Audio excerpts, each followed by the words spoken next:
तो स्वागत है आप सभी का आज की क्लास में। आज की क्लास में मैं आप लोगों की लाया हूं एनालॉजी के 5 क्वेश्चन, नंबर एनालॉजी के 5 क्वेश्चन कि जो बहुत ही इंपॉर्टेंट है, क्योंकि ये हर कंपटीशन के एग्जाम में ज्यादातर यही क्वेश्चन मिलते हैं। मैंने बहुत सारे कंपटीशन के एग्जाम देखे हैं, जिनमें से मैंने छांट कर मैं कुछ क्वेश्चन लाया हूं, जिनमें से 5 ये क्वेश्चन है कि ज्यादातर कंपटीशन के एग्जाम में पूछे जाते हैं और बहुत ही सरल प्रकार ये क्वेश्चन है, फिर भी लोग इन्हें देखकर गलत कर देते हैं। देखिए, चलिए स्टार्ट करते हैं। हमारा पहला क्वेश्चन क्या है? तो पहला क्वेश्चन है हमारा 2, 5 समानुपात 7 अनुपात अपन को ज्ञात करना है। तो इसका पहला ऑप्शन है अपना 19, दूसरा है अपना 14, तीसरा है अपना 11 और चौथा है अपना 9। तो देखिए, ये रहा हमारा पहला सवाल। 2 अनुपात 5 समानुपात 7 अनुपात जो हमें ज्ञात करना है। इसके बाद 2 से 5 का संबंध है, तो 7 से इनमें से किस नंबर का संबंध होगा, ये हमें ज्ञात करना है। तो चलिए, सबसे पहले लोग क्या सोच रहे होंगे कि 2 का हमने स्क्वायर कर दिया। जैसे हमने 2 का स्क्वायर कर दिया तो आंसर आया हमारा 4। ठीक है, इसमें एक प्लस कर दिया तो आ गया हमारा 5। तो देखिए, यहां तक तो ये सही है। अब 7 का भी अगर हम स्क्वायर कर दें तो कितना होगा? 49। और इसमें भी अगर हम एक प्लस कर दें तो ये 50 होगा। तो क्या 50 इनमें से कहीं है? तो नहीं, 50 इनमें से कुछ नहीं है। तो देखिए, आपको कुछ नहीं करना। ये बहुत ही आसान क्वेश्चन है, फिर भी लोग इसको कठिन समझते हैं। जैसे कि 2 क्या है? तो 2 एक अभाज्य संख्या है, प्राइम नंबर है। मतलब 2 एक अभाज्य संख्या है। जैसे देखिए, अभाज्य संख्या 2 अभाज्य संख्या है, 5 अभाज्य है, 7 अभाज्य है, 11 अभाज्य और 13 अभाज्य है। मतलब इसी तरीके से मैंने अभाज्य संख्या लिख दी आप लोगों के सामने। तो देखिए, 2 के बाद 5 अभाज्य है, 7 के बाद 11 है। तो यहाँ पर देखिए 11 है क्या? तो देखिए बिल्कुल 11 है। तो इस सवाल का मतलब ये है कि अभाज्य संख्याओं में सवाल दिया है। 2 एक अभाज्य है, 5 एक अभाज्य है, 7 एक अभाज्य है। तो 7 की अगली संख्या कौन सी होगी? तो 7 से अगली संख्या अभाज्य जो होगी वो होगी हमारी 11। तो देखिए, पहला बहुत ही आसान सरल सवाल था, फिर भी लोग उसको इतना आसान सवाल को बहुत गलत कर देते हैं, जिससे उनके नंबर कट जाते हैं। चलिए इसी तरीके से दूसरा सवाल देखते हैं हमारा। तो दूसरा सवाल है हमारा नंबर एनालॉजी का 5:35 समानुपात 13 अनुपात हमें ये ज्ञात करना है 9। अब इसका हम सवाल देखते हैं। जैसे कि इसमें हमारा पहला ऑप्शन है कितना? 222, दूसरा है हमारा 44, तीसरा है हमारा 59, चौथा है हमारा 195। तो देखिए, दूसरा सवाल भी हमारा बहुत ही सरल है। आपने पहला सवाल देखा, आप समझ गए होंगे। दूसरा भी लगभग उसी के जैसा सवाल है। 5 का 35 संबंध है, तो 13 का किससे संबंध होगा? 13 का हमें बताना है किससे संबंध होगा। यहाँ ये क्वेश्चन मार्क है, वो 9 गलती से लग गया। तो 13 किससे संबंध है? अब लोग क्या कह रहे होंगे कि देखिए, 5 का हमने गुणा किससे किया? 7 से गुणा कर दिया तो 35 आ गया। 5 का गुणा हमने जब 7 बार किया तो क्या आया? 35। इसी तरीके अगर हम 13 का गुणा 7 बार कर देंगे तो क्या आएगा हमारा? 13 7 तेरी 21 और 2 91। तो क्या ऐसा आएगा? नहीं, तो ये तो 91 यहाँ कहीं दिख नहीं रहा है ना, तो ये तो गलत होगा। तो क्या करना है हमें इस सवाल में?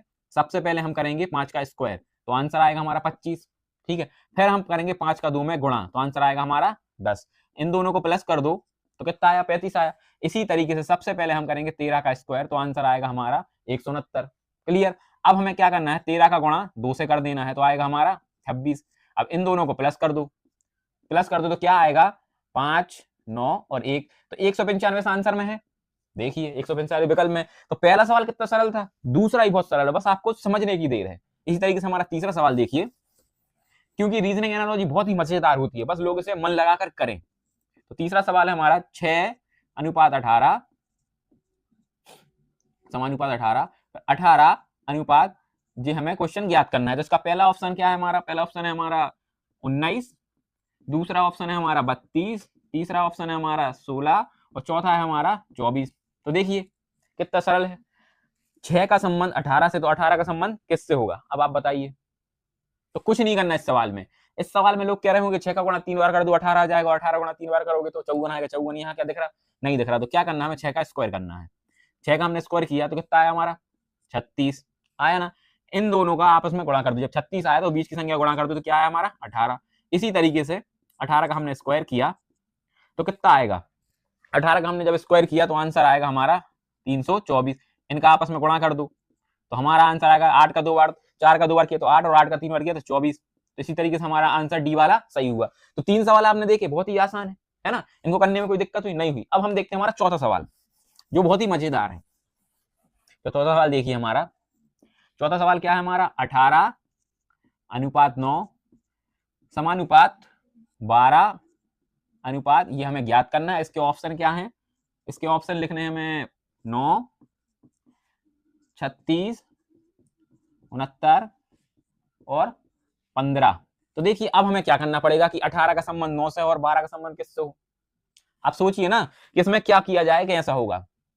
तो देखिए इसमें कुछ नहीं करना, बहुत ही सरल सवाल है। आप इसको देखकर आप गुणा करने लगे होंगे, प्राइम नंबर ढूंढ लगे होंगे, नहीं, तो ये और ही सरल है। देखिए जैसे 18 लिखा तो हमने 18 का स्क्वायर किया तो कितना आएगा हमारा आंसर, 324 आया। अब इनको आपस में प्लस कर दो, 4 2 6 और 1 9, सरल। इसी तरीके से 12 का आप स्क्वायर करो तो आंसर आएगा 144, इनको आपस में प्लस कर दो तो आंसर आया 9, तो 9 हमारा ए में है। तो देखिए बहुत ही सरल था, इसमें करने में कोई दिक्कत हुई नहीं हुई, है ना। ये 4 सवाल बहुत ही आसान है, फिर भी लोग इसको कठिन कर देते। तो इसका एक और सवाल देखिए 5वें नंबर वाला। तो 5वां सवाल है हमारा, जैसे कि 5वां सवाल है हमारा 6 अनुपात 18 समानुपात 4 अनुपात 9, है ना। अब 4 अनुपात 9 नहीं है, ये क्वेश्चन मार्क है, बार बार वो 9 आ जाता है।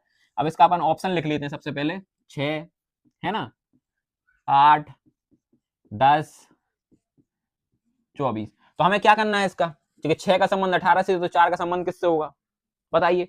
कुछ नहीं करना हमें, देखिए जैसे कि हमने 6 का स्क्वायर किया सबसे पहले, सिंपल, तो 6 का स्क्वायर कितना है हमारा 36, आपस में इनका गुणा कर दो तो आ गया हमारा 18। उसी तरीके से हमने 4 का स्क्वायर किया तो आंसर आया 16, इसका आपस में गुणा कर दो तो आया 6, और 1 नंबर वाला हमारा सही।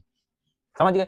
आज मैंने आपको 5 इतने आसान सवाल बताए हैं जिनको लोग बहुत गलत कर देते हैं, क्योंकि लोग प्रैक्टिस में नहीं रहते। आप इन सवालों को देखिए, 1 2 बार करिए, इसके बाद आप इन सवालों को कभी नहीं भूलेंगे, और पेपर में अगर ये सवाल आते हैं तो आप उनको बड़ी ही आसानी से हल कर सकते हैं, है ना।